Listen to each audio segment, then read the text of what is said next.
Hello, everyone. Hello, everyone. And welcome to Dr. Deep State.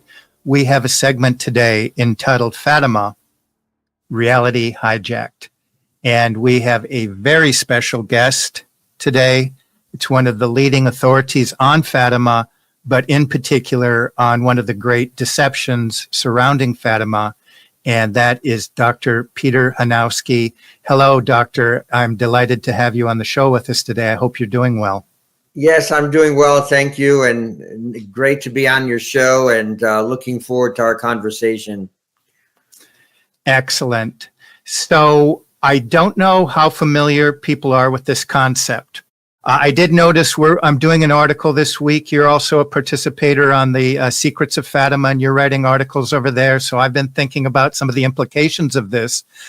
We're talking in particular about the idea of two Lucys and the fake. And we're going to go over the evidence. And definitely you've spent more time. We can cite your website dealing with the truth of this situation. I think a lot of people have dwelled on the evidence. I want to kind of pull that out and look at the nature of this deception and then look at the implications for what we're doing and why it matters to us today as faithful Catholics. So, Doctor, I'd like you to present the evidence that you do standard for most of the programs you've done for several years. Now, I know before you began, this was a little bit more fringe 5 and definitely 10 years ago. And it's to the point right now that the Fátima Center have said, gotcha, it definitely, that you got us. And so I think that's a sign that the evidence before I've heard this over and over. We're going to go through hard forensic evidence. And it's, in my mind, beyond a shadow of a doubt, it's slam dunk evidence. And that's why I don't want to dwell on it. It's so fantastic. So if you're not sure of this, go to Dr. Chojnowski's other videos. Other people have done that. Because we're only going to hit on that to some extent. And we're going to try to move beyond, because I think we're going to try to get into areas I believe that really haven't been covered. So I leave it to you, Doctor. All right. Well, we started almost exactly 7 years ago with forming Sister Lucy Truth.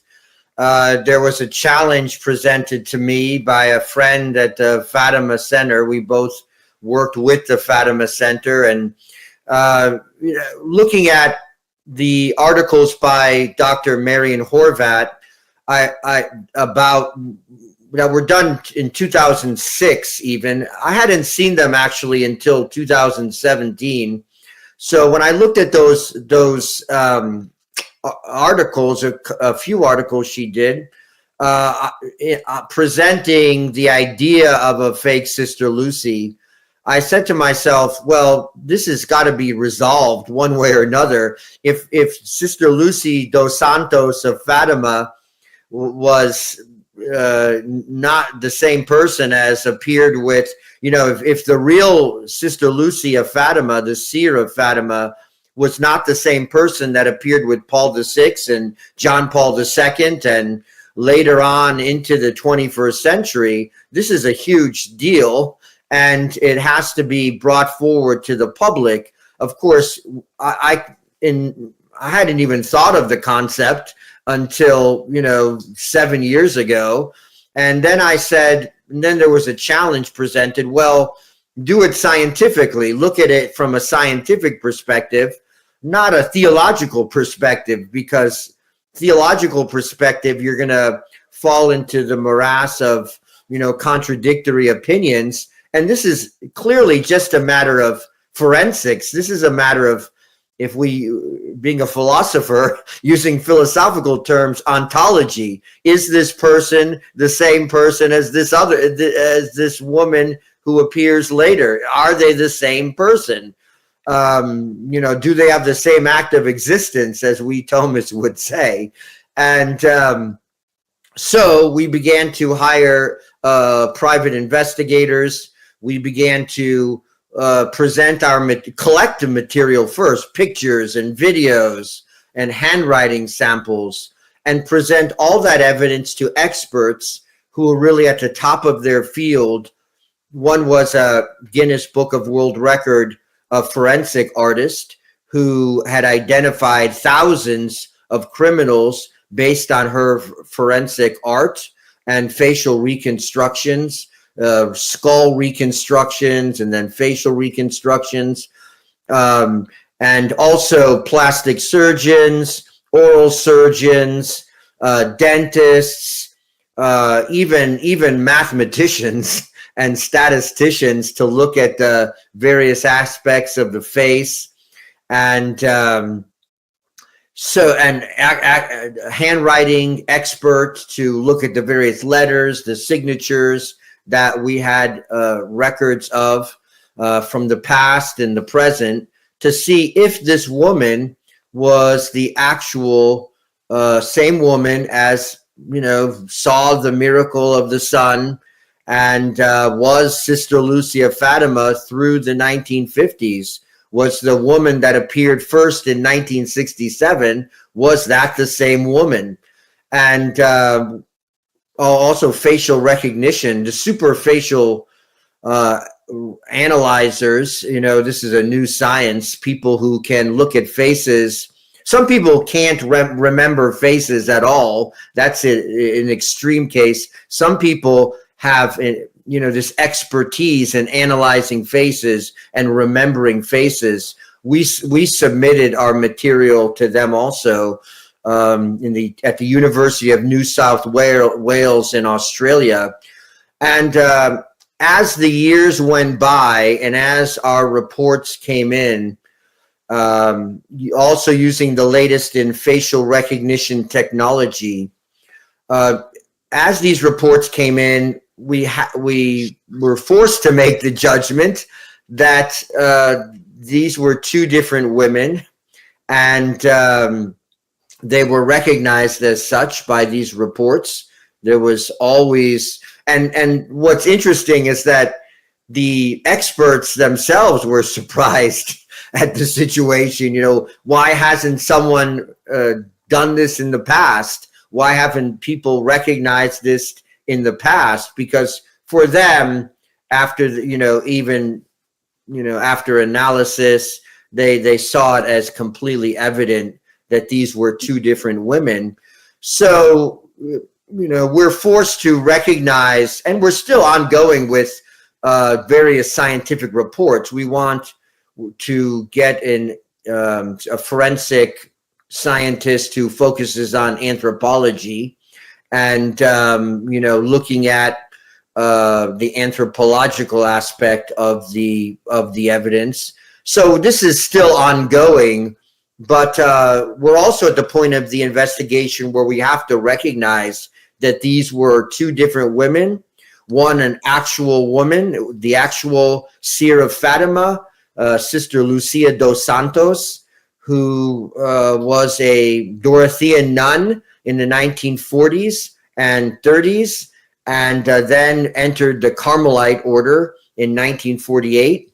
And but the woman who began to appear in 1967 at the 50th anniversary of the miracle at Fatima, she appeared with Paul VI in Fatima on May 13th, 1967. That woman who appeared and is presented in all the pictures at the time, and it was filmed, and we have the videos and the photographic evidence. That woman who appeared for the first time in 1967 and continued to appear up until 2005.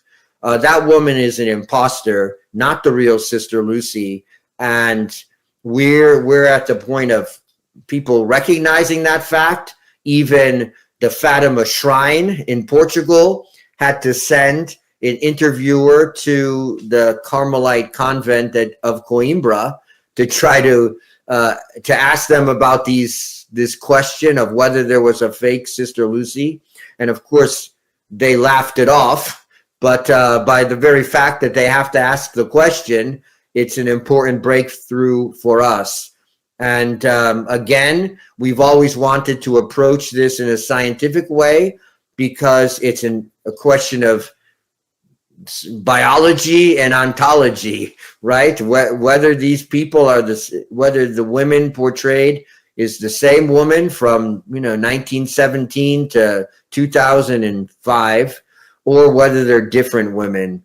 So this is an ongoing investigation, but we've come to some conclusions, and we've had to make conclusions because we have to know the direction of the investigation. If it was clear that it was the same woman, well, we would just put out that information and that would be the end of the story. But because we've determined that it's a different woman, we have to progress and move into the question of what happened to the real woman, Sister Lucia dos Santos, and who this imposter was. And I know your opinion about the phantom, that the real person would not have remained silent during Vatican II. But before we get to that, I want to talk about thinking through this, because I'll just say personally, if I were on a jury and this presented, and if there's a continuity here, a hermeneutic, I'd give it about a 2% chance, and that's being extremely generous, that this is the same person. Okay. I really absolutely don't think it is. So I'm so beyond that. So that's where I'm at with these presentations, because I've looked at, the handwriting and the voices and all of the other stuff. Okay. Yes. So, before we get into the nature of the deception, please, and just most basic facts that we do know, this was the greatest miracle of the 20th century, the greatest vision. What are the facts about the message that we for sure do know?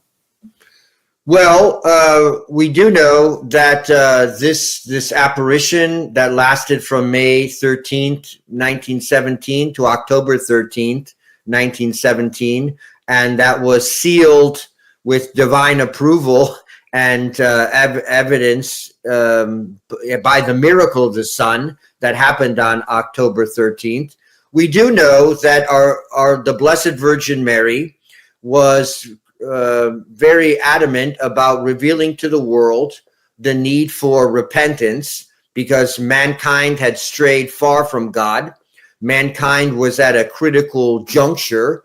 Remember, in 1917, right after the apparitions, the communists would stage a coup d'etat in Russia, overthrow the weak Kerensky government, and that had overthrown the czars, and install an atheistic communist regime that would basically gain control over half the world. This militant communist regime would ensure that our time is one of apostasy from God. Our time is one of rejection of God's role in human history, and God's role in government, and God's role in everything. And the Blessed Virgin Mary, Mother of God, Mother of our Lord Jesus Christ, was coming into the world to make sure that didn't happen, and to try to stop that. But of course, as we say in philosophy, God works through secondary causality. God is the primary cause of all things, but he works through secondary causes. So he required his church to do something. He required individual Catholics to do something. He required individual men to do something. And that's really what we are, all right? Philosophically speaking, we're all individuals. We have a free will. We have an immortal soul. And she was requiring that we do penance for our sins, that we engage in this renewal of this devotion to the Holy Rosary that your viewers know about, and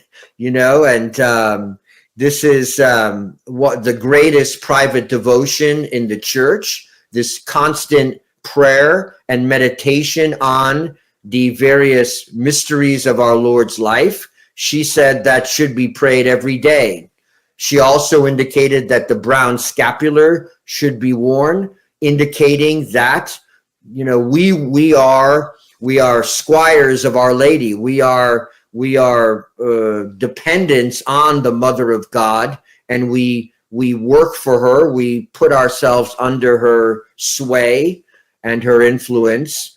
And also, I think if you look at what was said during the various Fatima messages, it's a representation of the truths of the Catholic faith, that these things, heaven, hell, purgatory, the need for penance, a life of penance, a life of sacrifice, all these things were emphasized over and over again in these messages, and then sealed with the approval of heaven and emphasized in a cosmic way by the miracle of the sun. So there's nothing new in the message of Fatima, but there's a re-emphasis at the exact time when it needed to be emphasized. And don't forget also the historical aspects of this message. Our Lady said in 1917 that she would return and ask for the consecration of Russia. So in 1929, she appeared when Sister Lucy was part of the Dorothean order. In Spain, she appeared to Sister Lucy and asked for the consecration of Russia to the Immaculate Heart of Mary. This was to be done by the popes and all the bishops in the world who were in union with him. And then after that consecration, there was to be an emphasis on the first Saturday devotions, which many know about. And the Pope was to promulgate this and emphasize these first Saturday devotions. But there was to be the consecration of Russia, which in 1929 was already a militant, atheistic power that wanted to destroy any belief in God, any understanding of the supernatural. And communism is a culmination of the whole Enlightenment project, which is basically to get God and divine revelation out of the thoughts of men, and to have a world in which man is totally autonomous from God.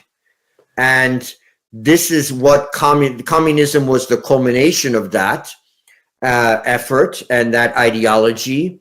And Our Lady was saying this is the threat, and the Pope and the bishops of the world had the means to fight back and to achieve the triumph of her Immaculate Heart, the triumph of God, by consecrating Russia, which would bring about the conversion of Russia, which is deep down a very religious nation, as we can see now. And so this was the demand. Of course, because of political reasons, Pope Pius XI and Pope Pius XII didn't. And since then, it's never been done.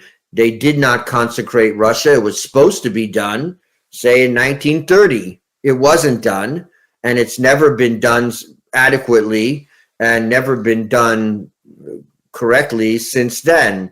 So, and the reason was because these popes had a policy of prudence, and they wanted to deal with the liberal regimes, the liberal Masonic regimes, and through these liberal Masonic regimes, like the Third French Republic, who was sort of the connection between the Vatican and the Soviet regime, they wanted to talk to these people. They wanted to deal with these people and negotiate various things.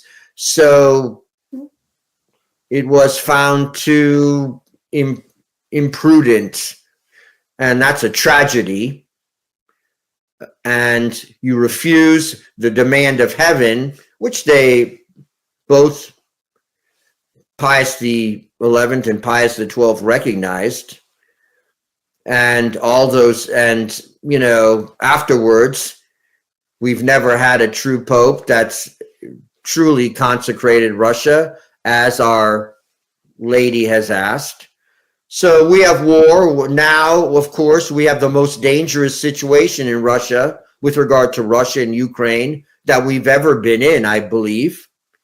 The most potentially disastrous, because we turn a blind eye to heaven. We refuse these demands of heaven, and we're suffering the consequences now. And I think in the very short future, we'll really realize what the consequences are of this ignoring of heaven's message.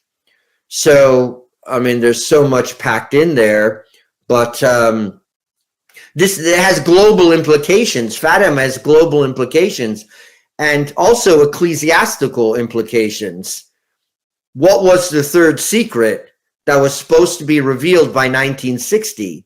The whole world was waiting for the church to reveal the third secret by 1960, and in 1959 there was a message put out by the Vatican through this news service that no, actually this will never be revealed. And John the 23rd said, this is not for my pontificate, after he read the third secret. And the third secret was hidden.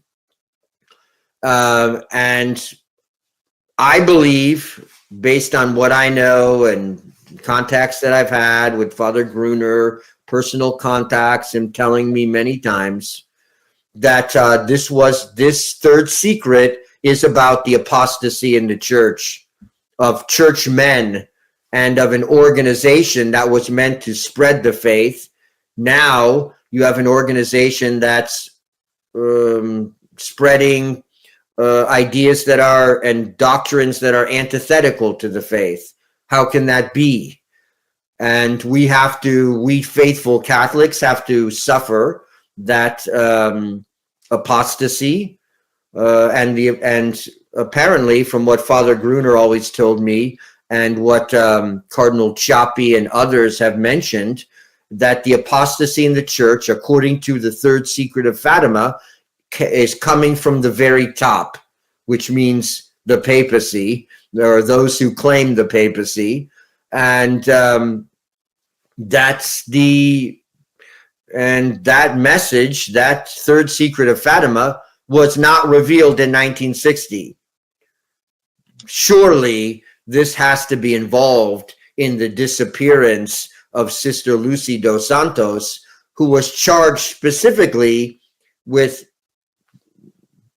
revealing the third secret, writing it down and then making sure that it was promulgated to the world, because it was not meant just for the popes. It was meant for the whole world. It was meant for all Catholics, and not just them. It was meant for the world, and the world was waiting, and the world did not get that message. And the reason they didn't get it was because Sister Lucy was gone. She was not on the scene anymore. And I challenge anyone to present to me a picture or a video of the real Sister Lucy after 1960. I have not seen one. If anyone has one, please send it to us, but I've not seen one. So as far as I know, as far as the evidence suggests, the photographic, the video, the handwriting evidence suggests, the real Sister Lucy was gone from the scene by 1960. We believe she was gone by 1959. And the reason for that is that in July of 1959, it was specifically said by the Diocese of Leiria, Fatima. They put out a statement that Sister Lucy has no more to say about Fatima in July of 1959. Well, as 1960 was coming up, surely Sister Lucy would have something to say about Fatima. I believe, just based on logical inference, I don't have absolute proof, But based on logical inference, I believe that she was gone from the scene by then. I don't know if she was locked away, never to be seen again. I don't know whether she was murdered. I don't know whether she died and was simply replaced. I don't know, because I'm trying to follow the factual forensic evidence rather than making up fictional accounts. So based on that, I believe by 1959, she was gone, because they could never say she has no more to say about Fatima in July 1959 unless they knew she was gone from the scene and would never return. Okay. So, well, I think this is the part where it should be getting good.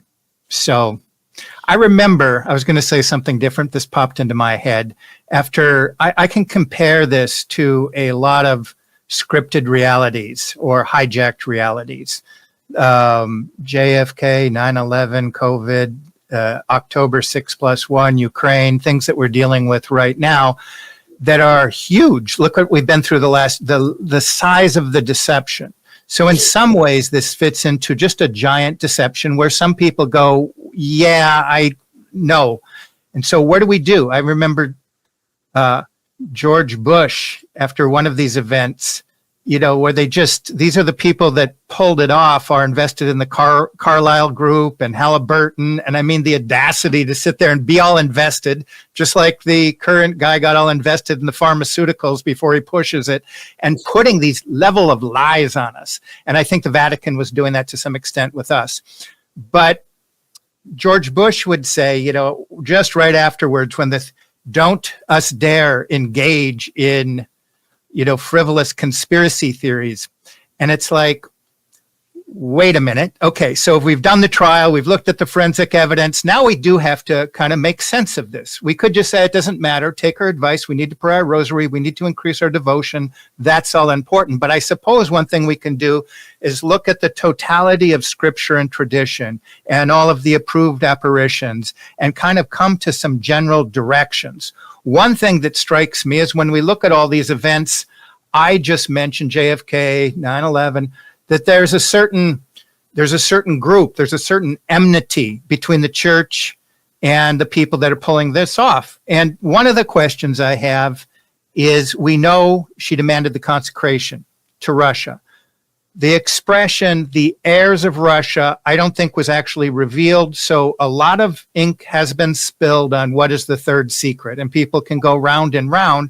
But based upon scripture and tradition and using our logical senses here and sense of inference, I question the word communism, frankly, because I think it's an error that goes back to the garden and certainly the enmity between Christ and the Pharisees. And I just wrote an article on St. Stephen where the vision is closely tied to the identification of the enmity. So if this has any value, and returning to the vision and the ultimate truth of the church, I wonder, and we don't have to get into it right now, we can wait and we can get through the implications, but I wonder if she, our Blessed Mother, more specifically defined the enmity that has always been there from the garden to Christ and the Pharisees, to all of the things from articles, the memory hold articles that were going on late 19th, early 20th century, Christian civilization, written by the Jesuits in 1890.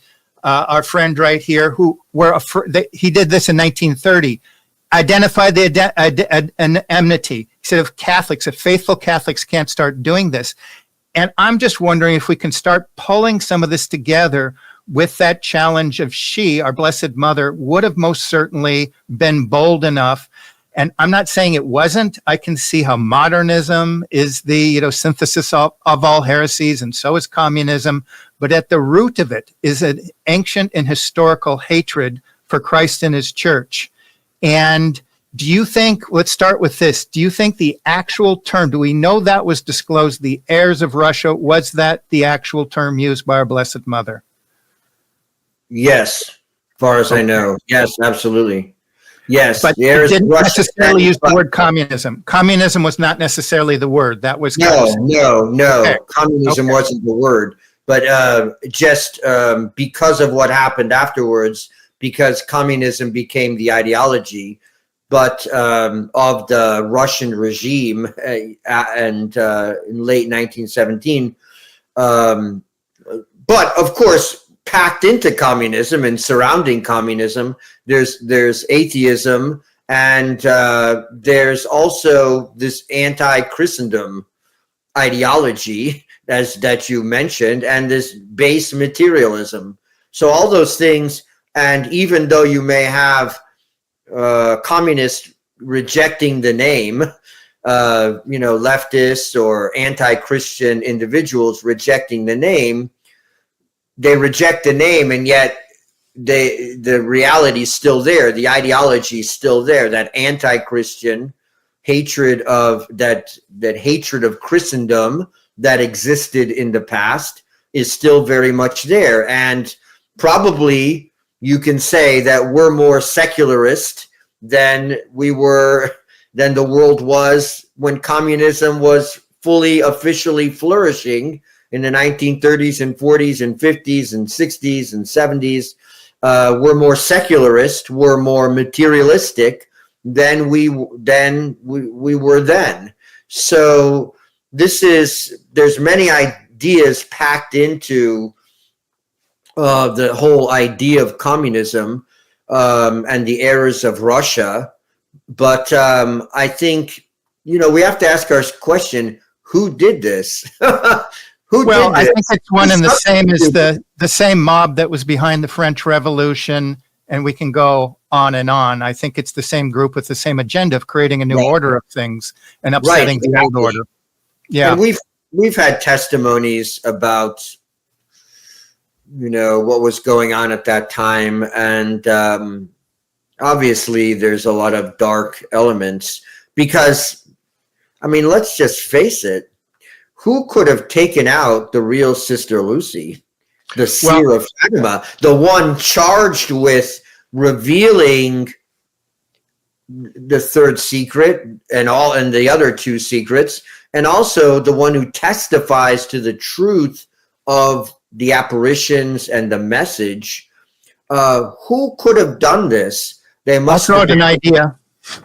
What is that? I'll throw out an idea because it's a good way to say it. Who could have pulled this off?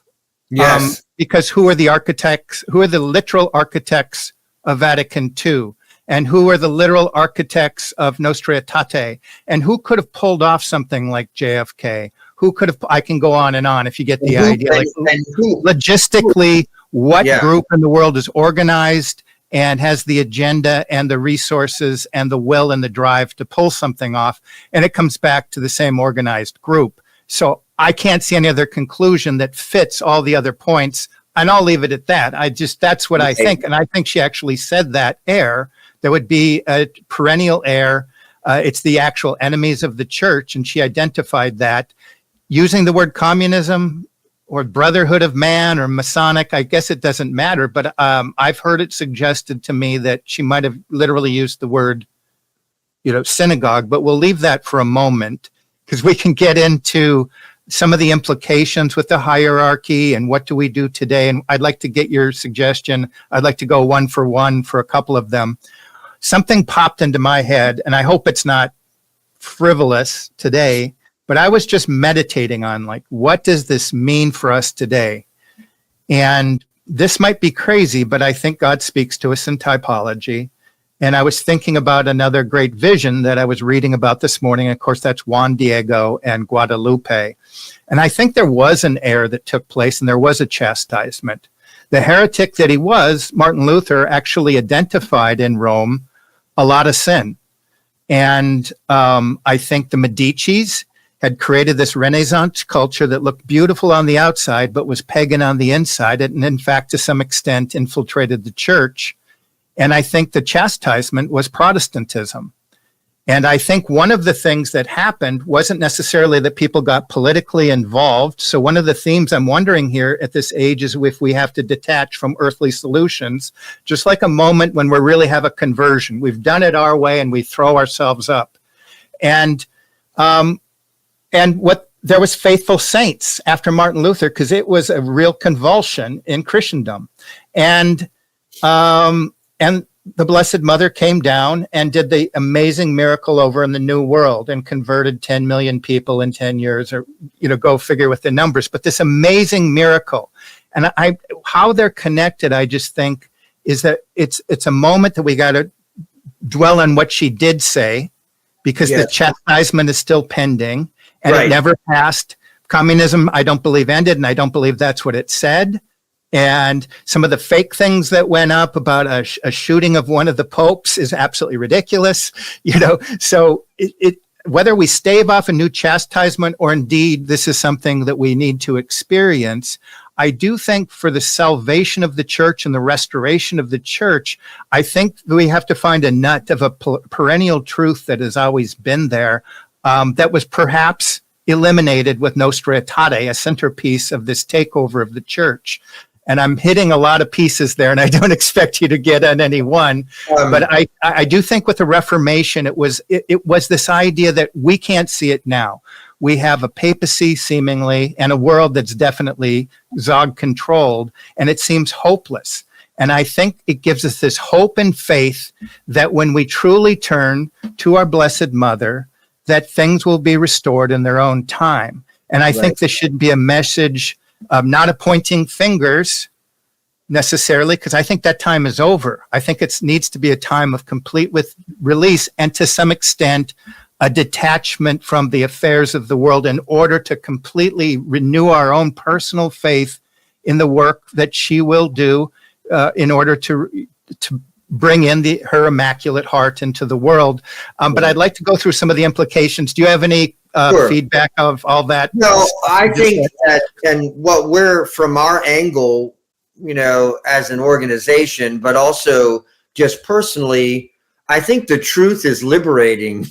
The truth is liberating, and the truth sort of, it's strange. We're used to our own spin, and we're used to our own cubby holes, but the truth is sort of liberating, and I think it'll renew both the individual and the church itself. It's just a clear, crystal clear truth of what the reality is, whether in this case or the doctrinal situation that exists, or, what has happened in the world in the last 100, 200, 300 years.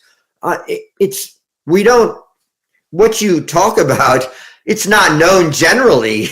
We're buying the narrative. Everyone buys the narrative, and it's almost a requirement to survive, is to buy into the narrative. And, from our activities, our Sister Lucy Truth activities, we're trying to shake up the narrative, because we're saying the narrative is false. And, there's a larger narrative that's false also, that we've progressed in the last 300 years in every single way, and that mankind is, we have the new man, and this is basically a secularist utopia free from God. Well, it's not a utopia, and we're going to find that out very soon. And if we don't know it already, and the bitter fruit is going to be tasted of our apostasy and the errors that are packed into false philosophy and false theology, mostly false philosophy, because the false philosophy gives context and content to a false theology. So, you go back to Descartes and Locke and those who distorted the whole human experience of the world. They fundamentally distorted the human experience, separating man from reality. That's what Descartes did. That's what Locke did. And that's in the 1600s. Yep. So it's a long time ago, but that's the critical move. And I think personally, as a philosopher, because that's what I'm supposed to be doing, but God has other plans, that Miracle of the Sun, in which even hardcore Masons who were there to mock the event on October 13th, 1917, fell down on their knees and are expecting the end of the world and repenting their sins. It's that, crystal clear realism. And that's what was rejected by the Enlightenment, so-called Enlightenment. And, I don't have many occasions in which to say this, but the Enlightenment was really an attempt to restrict what humans could know. They said, we can only know our ideas, and we can only know empirical perceptions that we get somehow. We're never clear as to how. And you can't speak outside of these things. You can't speak outside of a mathematical view of the world. You can't speak outside of, an analysis of ideas. You can't speak of any reality that goes beyond simple sense perceptions. That's all you can speak of. That's our reality. And that's not our reality. That's not the world, the mind that God gave us, or the senses that God gave us that are supposed to work with the mind. That's not what it is. So they destroyed the Platonic, Aristotelian, Thomistic view of man. And that's the ultimate problem with our world. We're just harvesting the bitter fruits. Yes. But it's a fundamental rejection of basic principles of thought that is at the root of the problem.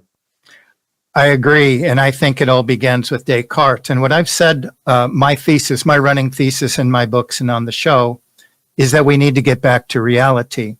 And reality is a transcendent God. That is it. The reality, the ultimate reality is a transcendent God that through his incarnation came into our time and space.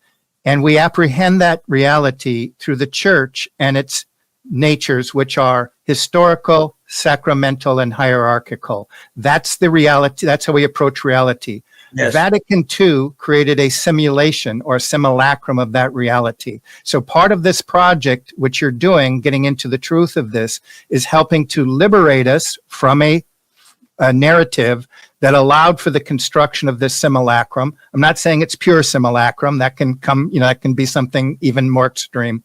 So that's why I think this is important and ultimately liberating and ultimately a message of hope. It's a return to tradition and a rejection of all these modern so-called philosophers and getting back.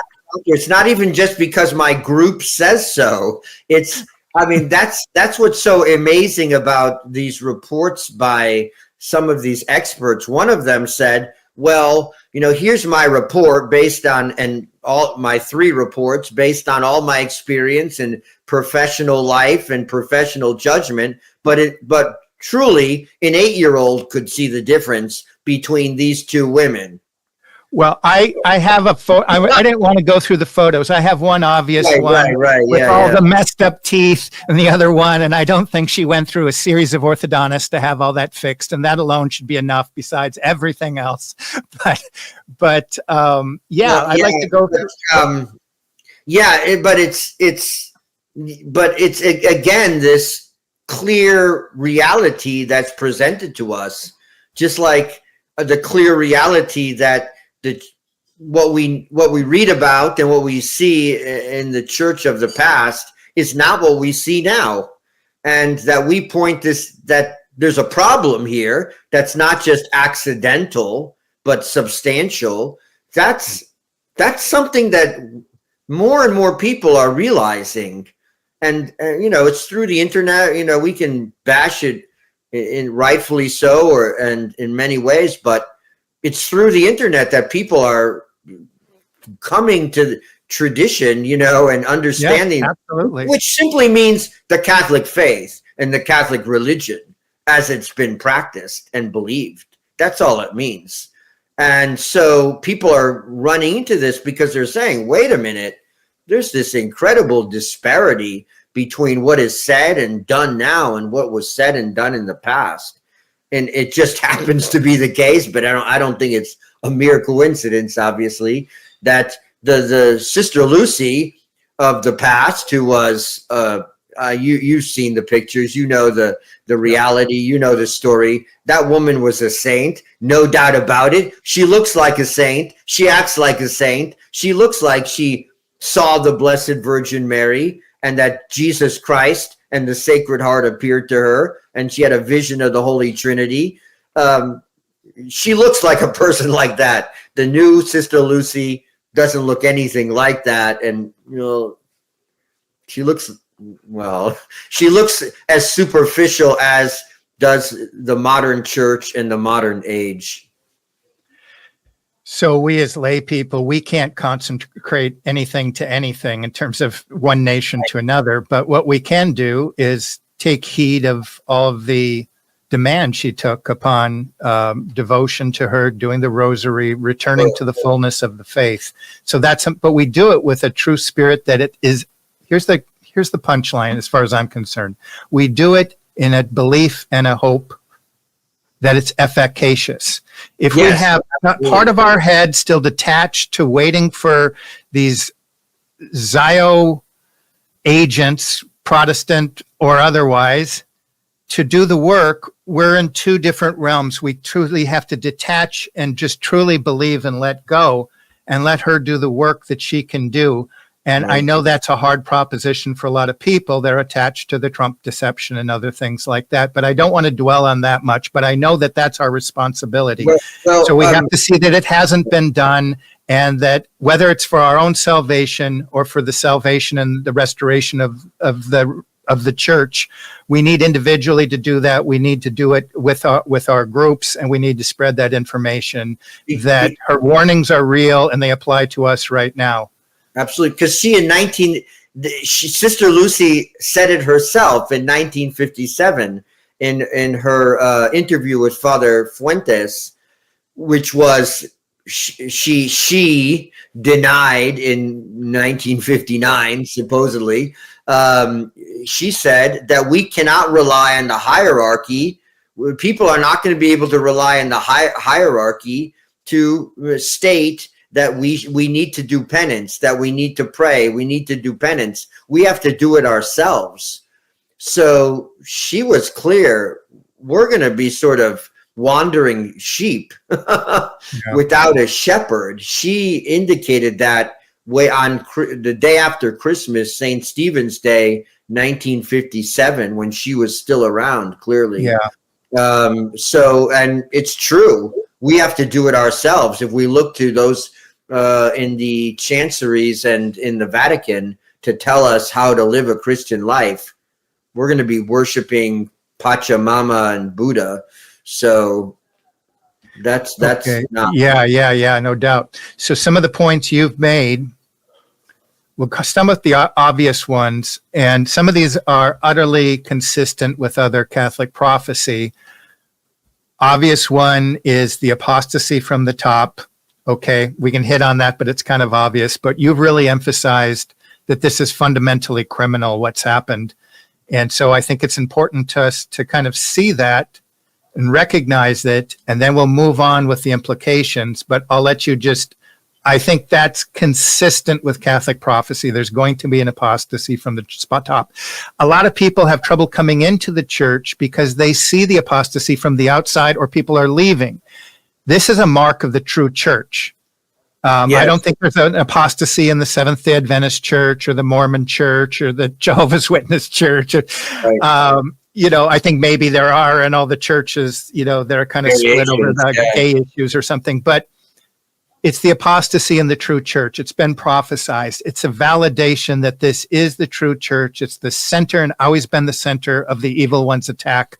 The church that created this civilization, that has indeed executed the Grand Commission and gone throughout the world and baptized all nations and created this civilization. And the centerpiece of this attack is the Catholic ecclesiology, the liturgy, and fundamentally the Catholic Eucharist. And so with all that in mind, just like looking at some of these dark truths, I think people have to be able to see, yes, there's apostasy at the top. And yes, that means that this is the true church. Please take it away with that portion. Right. Well, I think you're correct. And like, who could have done this? Who could have taken control of the institutional organization of the Catholic Church? Who could have gotten rid of? Who could have gotten rid of the real Sister Lucy? Who had the sway, over the Vatican and over control over the Coimbra convent? Who had such daring? And I'm not just talking about like the means, the physical means. I'm talking about daring in the face of God, daring in the face of the Mother of God. That's a big thing, because I believe she's the Mother of God. I believe Jesus Christ is God and man, second person of the Holy Trinity. I believe God is omnipotent. And yet there was such a power that he allowed this to happen. There was such a power of evil. And only such a great power could pull this off. And God allowed it. That's the thing that maybe is hard to realize. And I know, commenting on some of the videos that we produce or some of my interviews, people have a hard time seeing. They have a hard time dealing with the question of why God would allow it. And I don't know, but I ask that. We could ask that in many regards, historical, criminal, like. How could God allow it? But he did allow it.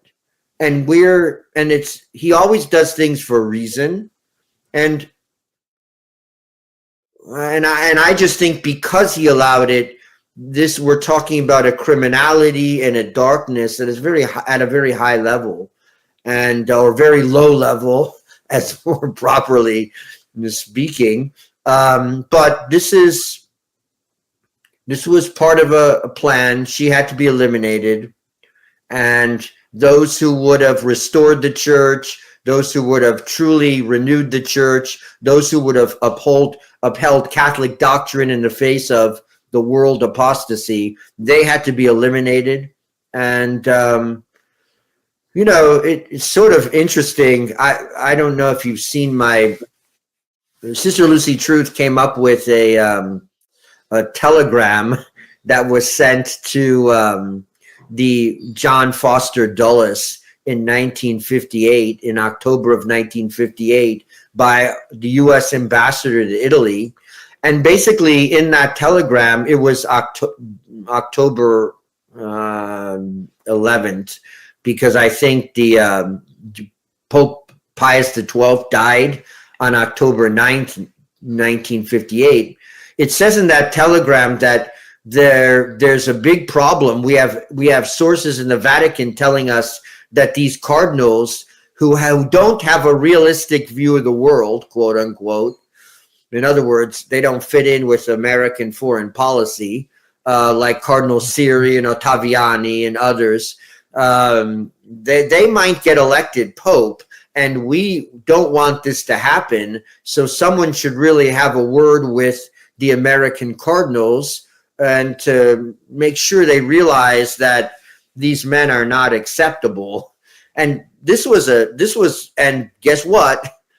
By the end of this month, those men were not elected, even though they were the favorites, clearly, and they would have upheld Catholic doctrine. So they weren't elected, but clearly, you see, the church and even Fátima have global implications. And I think this is something we realize, but I hope other people realize who are not even Catholic. Fátima has global implications. And so the U.S. government was worried about what was happening in the church and at that conclave in 1958. And, Dwight Eisenhower showed up at the Vatican, I think it was in 1959, and met John the 23rd, and they're all smiles, and there's assurances that, we think we're in lockstep with regard to what we see the new world order as being.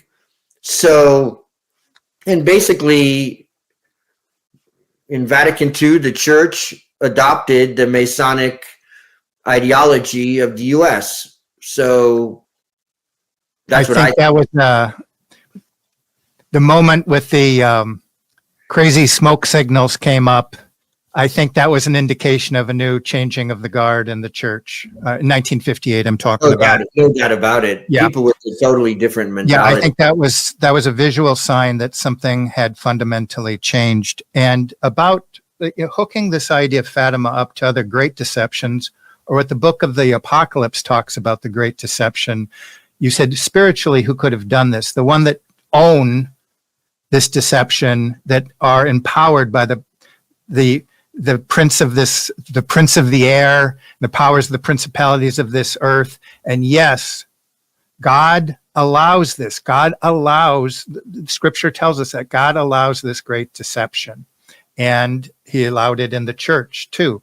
Not everybody will be deceived. And so part of what this simulacrum of reality that's being taken place in the world and in the church brings us back to, fundamental questions like why is identifying the great deception important? And of course, Scripture says most people will be deceived. Not 48% of people like in an election, but most people will if this is in fact the age we're living in. Sure. And most people will take the mark.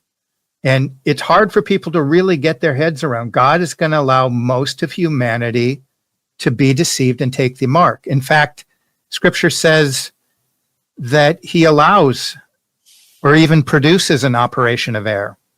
So, what do we do with that information? And again, I think to keep it simple, because we enter the kingdom of heaven as children, we look to things that have always been true. And we don't get distracted by the smells and the bells and sort of the flashing things that are going to come about in this age and the signs and the wonders. So it really is keeping the most profound thing Orwell would say is to see that thing that's right beneath you, right before you, the obvious. In this time, he would say that's what you need to be focused on. So if there's any, hopefully, fruit that comes from this conversation, it's like these warnings are valid to us today. And I argue that St. Vincent Ferrar's warnings, as he was an angel of the apocalypse, apply to us today. And it is to kind of shut off from the simulacrum, from the Netflix, from all the noise of the air and the people that produce those from the prince of the power of the air, and that's reject Christ. Christ says, don't yoke yourself with these people. We really need a spirit of truth, a spirit of martyrdom, a spirit of detachment, so that we can bring our own selves back and hopefully others to this deep truth that is the Catholic Church. For example, the Fatima Center has said that, focusing on, or even really getting into the fact that there was an imposter, Sister Lucy, somehow distracts or detracts from the Fatima message. But it doesn't do that at all. It says, look back at the authentic Fatima message before it was hijacked by dark forces working in the Vatican. And modernist forces. Look back at the authentic message. It's all there. Nothing's been changed. In fact, this is, if there was a fake Sister Lucy, which we now know, well, then you have to go back in order to get the real Fatima message. But it's there. It's the same. It's what most people understand as the Fatima message. It doesn't affect, and even pointing the finger at the criminals in the Vatican who pulled this off, it doesn't detract from our belief in the Catholic faith. In fact, the opposite. It says we more appreciate the truth of the faith because it was so threatening. It's so threatening to dark forces and forces that have always hated the Catholic religion. So it should intensify our appreciation of all the truths of Fatima, all the truths of the faith. and just simply purify our understanding of what those truths are. Getting back to the sources is what we're doing, and pointing out that there has been this deception for so many years.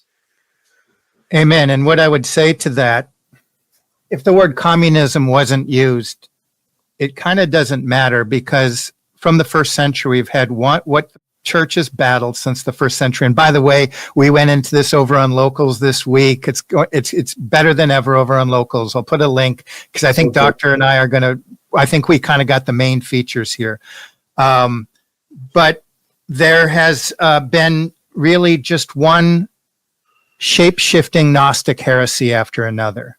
And there's only one way you avoid this Gnostic heresy, is to be grounded in the anthropology, the ecclesiology, the theology, the eschatology, to be grounded in the church. It will immune you from all of these different mind viruses. And communism is a shapeshifter. So we say, I got to tell you this as an aside. You're about my age. I looked you up. I went to communist Russia when I was a young person, and I went through, it was called Leningrad at the time. The point being, I want to ground this in. Yeah. The shape of communism has changed. We have to recognize it's not like communism went around, because it's a Gnostic shapeshifter. But I'll just say this in the side. I went for a few weeks in Moscow, and it was called Leningrad at the time. And it was a really dark city. And I remember driving around just thinking, gosh, if this place just had like a couple of quotes, a coat of paint or two, but the people were bleak. What they wore was bleak. The city was bleak. There was kind of overcast at that time. And I watched a video yesterday, of all things, it just came up, a walk around St. Petersburg. And this is an absolutely beautiful city. I mean, strikingly beautiful. And it was so different. And we can think, well, they left communism, and there's some truth to that. But just like in the Renaissance with the Medicis, there is this outside beauty, but still underneath it, I think there is a fundamental air that when we look at the simulacrum or the spectacle of it all, it can get lost. So again, Gnosticism is a shapeshifter that comes at many phases. So the same air was in fascism and in communism, and it's a fundamental air of the enemy, and it's always an enemy of Catholicism. So yes, fundamentally, so I'm saying, just like the Renaissance, we kind of see as a young man, I'd go through the medieval art and I'd say, oh, so sad and oppressive. Then you go to the museum and see the Renaissance room, and this is where this is where the world woke up to, this revival, this ancient revival. But it's a deception, because the Renaissance was fundamentally Luciferian, and the same a path of the serpent is working upon us today. And there is great things. We were just talking about, we can share this information. Rene Girard would say everything kind of comes with a good and a bad. We're sharing this information. We're trying to kind of identify the deception so we can detach from it.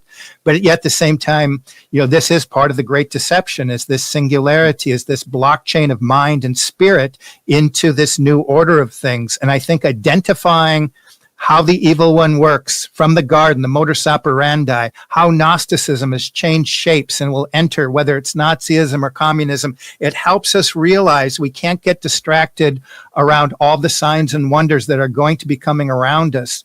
So I think, obviously it's an important message that we can't overstate. It's still more valid than ever. This is the same Blessed Mother that was, in a miraculous way, came to the world in so many operations, but fundamentally amazing to Juan Diego, and just counteracted the heresy of the Reformation and the chastisement of the Reformation. And that will come again in our lifetime or maybe afterwards. But our job is to keep the faith and to see all these things that you're pointing out. Just like, why do we look at these major shifts in narrative, 9/11, what happened the last 5 years, what's going on in the Middle East? It's not a black pill. It's a golden pill. Because we see through it in the faith that God has not abandoned us. And there's a temptation that we're waiting for something grand around us, but we don't need it. Everything that we need has been there, and the demands upon us are there for us. But we just have to sometimes see through this to get back and walk or crawl like children into the kingdom of heaven. Right. Even at the natural level, we know what to do. We know the commandments to follow. We know the relationships to cultivate. We know the activities that are wholesome and normal and human. We know that. And just like we know what the faith is. So, I mean, we know what we have to do. It's nothing strange. It's nothing esoteric. It's very clear, and open our eyes. You know, what we've been telling people at Sister Lucy Truth is open your eyes. So Open too, and believe. It's just, we got to believe, right? Right, Otherwise, right. we're just, rosary is just, it's just vain repetition. Unless you believe, then it's world changing. Right. If we believe. Because God, you know, presented us with so many miracles, one of them being miracle of the sun. You know, here it is in front of you. What you believe is true. And I'm going to show this in a very empirical way. Yeah. So God didn't leave the building in the last 100 years. He's still here. He's still here. We're walking this valley of tears, and he has not left us. No, that's very true. So, Doctor, I thank you for coming on and presenting our evidence. And I think fundamentally, I'm going to put the link to your webpage dealing with the evidence. Great. And we also have a Sister Lucy Truth YouTube channel that has a lot of our video, most all our videos. So that might be worth people looking at. Okay. Well, I wish you and your family a blessed holiday tomorrow. Absolutely. And of course, we're all preparing for Advent. Yes. And again, that is the Logos becoming flesh, the largest human event, the largest event in human affairs, nay, even in redemption history. So we look forward to celebrating that in this season and getting our hearts and minds around accepting Christ in our own hearts. Exactly. So I'm going to leave thank you so much, Doctor, for coming on today. Thank you.